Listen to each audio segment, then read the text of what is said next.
Bill Belichick. Oh, will you just look at that hoodie, man? Ho ho, he's supposed to spook you. Just kidding. This is Sports Guy Talking that you guys are watching and listening to. I am Dustin Tran, your host, as I am here today to talk about Bill Belichick being under tremendous pressure to live up to expectations for the Patriots. Despite winning 6 Super Bowls as a head coach, Bill Belichick has struggled to replicate the success since Tom Brady left the Patriots, with a loss to the Dolphins that would drop the Patriots to an 0-2 record, as that would put them at a disadvantage in the AFC. Before I say anything else though, I want to present you guys with a topic question. So, here it is. Will Bill Belichick finally beat Tua Tagovailoa and the Dolphins? Honestly, that is going to be dependent on whether or not the Patriots offense will get going against the Dolphins defense, because we know that the Miami Dolphins have an excellent offense. We know that Tua Tagovailoa can sling the football. I've been a critic of Tua Tagovailoa in the past, but it seems like he's proven me wrong because of the fact that he seems to be improving his game each and every day that he's been playing out there playing football,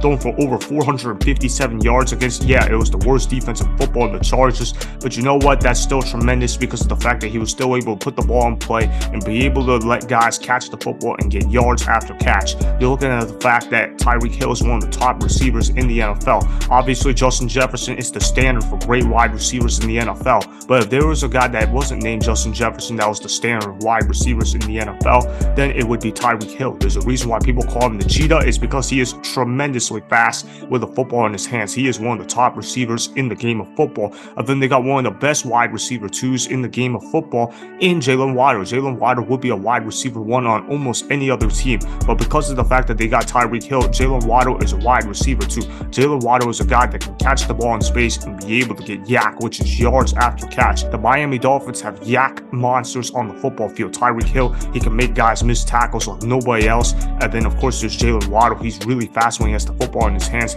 The Miami Dolphins have 2 elite wide receivers on the football field at one time, and when you're an opposing defense, that's going to be incredibly difficult to stop. You virtually cannot run man coverage against the Miami Dolphins, because if you run man coverage on Tyreek Hill, he's going to run right past you. And then of course, if you play man coverage on Jalen Waddle, he's also going to run right past you. Jalen Waddle is an excellent receiver. They got guys that can run past corners, and obviously when you play against the Miami Dolphins, you virtually have to play zone every single play against them because of the fact that their receivers are so freaking fast with the football in their hands. Now of course that O-line for the Dolphins is still suspect, but obviously if you're the Dolphins offensive coordinator or Mike McDaniel, the head coach of the Miami Dolphins, you're operating from a quick game standpoint. That means that you're trying to get rid of the football quickly and try to get playmakers out in space. That means running the RPO, that means running slants, that means running anything that is quick game related stuff, and then letting the receivers do the work for the quarterback in order to put up great numbers. Now, do I think Bill Belichick will be able to slow down Tua Tagovailoa? I actually think he will be able to do that, because I do respect Bill Belichick as a defensive-minded coach, and I do think he's a great guy when it comes to stopping opposing quarterbacks. However, Bill Belichick as a head coach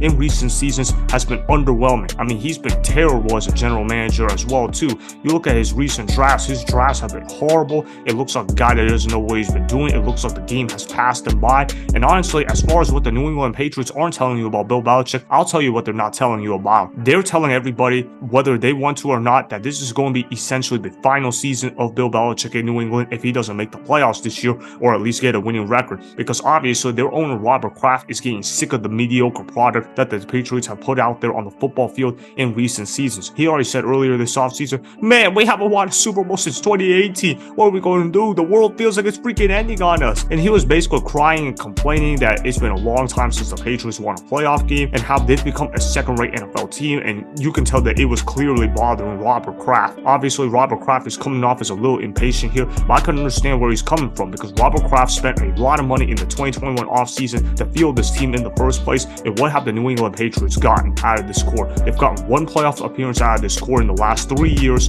and then when they did make the playoffs, they got blown out 47-17 against the Buffalo Bills in the AFC wildcard round. Obviously, he's going to feel very bothered by that. I would too if I was the owner of the New England Patriots. Now, do I think they should let Bill Belichick finish out his career on the Patriots? Patriots? Absolutely. But it seems like that's not going to be the case. And if the New England Patriots start 0-2, there's going to be rumblings about the New England Patriots getting rid of Bill Belichick, whether you like it or not, because of the fact that they want to put out a winning product year in and year out. And so far, they just haven't gotten that from Bill Belichick ever since Tom Brady left, because the first year that he didn't have Tom Brady, the Patriots went 7-9. The second year that they didn't have Tom Brady, they went 10-7. And then, of course, last year they went 8-9. And it's not even just because of it either. It's because of the coaching staff debacle that's been going on with the Patriots, and also the reports that people don't really like working with Belichick whatsoever, because they feel like his ego has gotten so big to the point that he's not listening to anybody else in the room. And when you have a guy like that, it's obviously going to be very difficult to work with. When you talk about the New England Patriots, man, they have not been the same team ever since Tom Brady left whatsoever.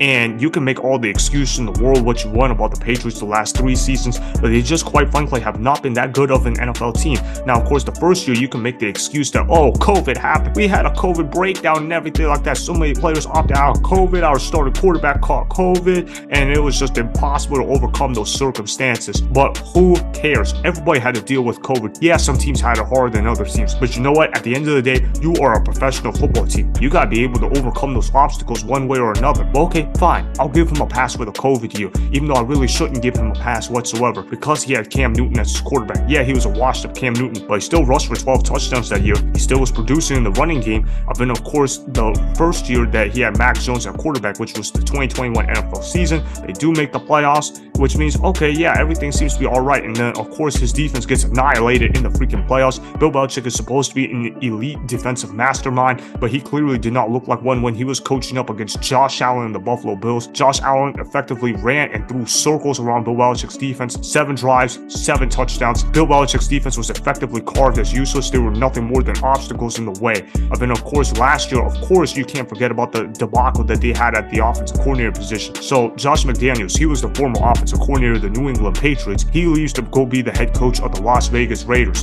which, okay, fine, that happens. Sometimes when an offensive coordinator does really good, he leaves to get a better coaching job, which is a head coach in the National Football League, which means that there was a vacant spot in the offensive coordinator position. Now, Bill Belichick had plenty of options as to what he could have done. Do you know what he did? He freaking picked Matt Patricia to be the offensive coordinator of the New England Patriots. Yes, you guys heard me correctly. He picked Matt Patricia, a career defensive head coach, to go ahead and be an offensive coordinator. Yeah, like that was going to work out. It's not even like Matt Patricia was freaking good on defense either. Matt Patricia was a terrible defensive coach that Bill Belichick switched to the offensive side and said, okay, Patricia, let's see what you know about offense. Of course, that was going to fail miserably. And that's why Mac Jones was yelling and screaming throughout the sidelines last year, because he's like, what do you freaking want him to do? I was a quarterback that made the playoffs last year as a rookie. Now this year, I'm saddled with a freaking defensive-minded guy at offensive coordinator that clearly knows nothing about the game of football, and that I'm clearly stuck with this situation, because what do you freaking want me to do? And then, of course, he doesn't really have a true number 1 wide receiver to even rely on whatsoever. You think about the fact how Mac Jones has never had an elite wide receiver to work with. He's never had the benefit of getting to work with Tyreek Hill. He's never had the benefit of getting to work with Justin Jefferson. And look, I'm not trying to defend Mac Jones. I don't think Mac Jones is a good quarterback at all. But one thing is undeniable about Mac Jones. He hasn't had a great supporting cast around him on the Patriots, and the Patriots have not done a great job supporting Mac Jones whatsoever. It's not exactly like they're trying to build the whole team around Mac Jones. When you draft a quarterback in the first round, that means that he's on a rookie deal. When he's on a rookie deal, you're supposed to load up your team with weapons and offensive linemen all over the place, but the Patriots haven't done that whatsoever. It's like they got a rookie quarterback and then they try to go cheap at every other position while overspend money on defense. And that's fine and all, because that means your defense is going to be really good. But as far as helping out your young quarterback on offense, no, it hasn't helped them out whatsoever. That means that the New England Patriots have not really been successful in what they've been doing. And with Robert Kraft having less and less patience every day, that means that Bill Belichick could be having his final season on the New England Patriots. Could you imagine what happens if the Patriots go to 0-2? People are going to be saying, fire Bill Belichick, get rid of him, send Bill Belichick to retirement. The game has passed him by. Now, as far as what I think will happen on the Sunday night game against the Miami Dolphins, I think he's going to end up losing to Tua Tagovailoa, because of the fact that Tua Tagovailoa is 4-0 against Bill Belichick, because of the fact that Tua Tagovailoa has passed for 6 touchdowns in 4 games against the New England Patriots, as well as having 3 rushing touchdowns, which means Tua Tagovailoa has more or less effectively carved up Bill Belichick's quote-unquote vaunted defense, which means that Tua Tagovailoa is going to again own Bill Belichick when they're going up head-to-head. And ultimately, I got the Dolphins winning this game by the score of 24-20. I think Mac Jones can make some things happen with football,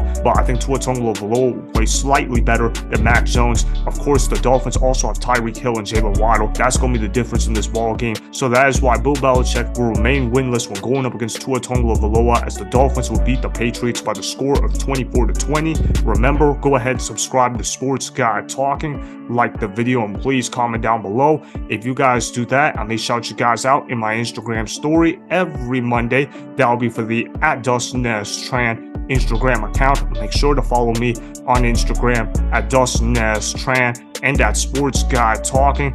Also, go follow me on Twitter @Dustin Tran. Again, go ahead and do those things that I just told you guys to go do. Hopefully, you guys enjoyed the content that was just produced. Peace out. I hope you enjoyed that video. Want more Sports Guy Talking, the home of great sports content?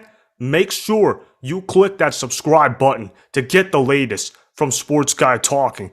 Go ahead and like the video, comment down below, check the description box on the video in order to follow my Instagram and Twitter. Also, be sure to check out more of the best clips from the YouTube channel Sports Guy Talking.